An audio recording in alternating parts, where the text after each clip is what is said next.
đêm đông lạnh lẽo ấm chưa sinh ra đời, chưa sinh ra đời trong an đá nơi mát lửa.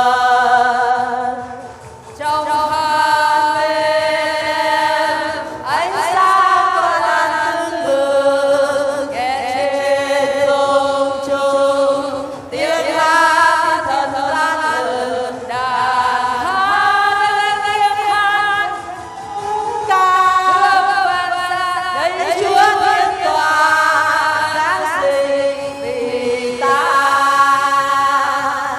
Người ơi anh xin mời đến xem Hang Be-Lem, ôi Chúa giáng sinh khó khăn thấm hèn.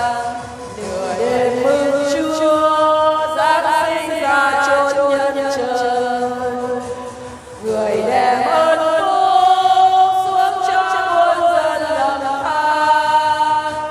Nơi Hang Be-Lem thiên thần xướng ca, Thiên Chúa vinh danh chúng nhân an hòa.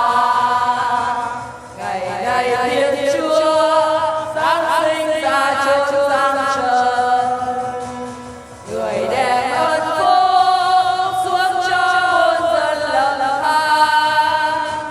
Nơi Hang Be-Lem tiếng lửa thở hơi, tan giá đêm đông ấm thân con người.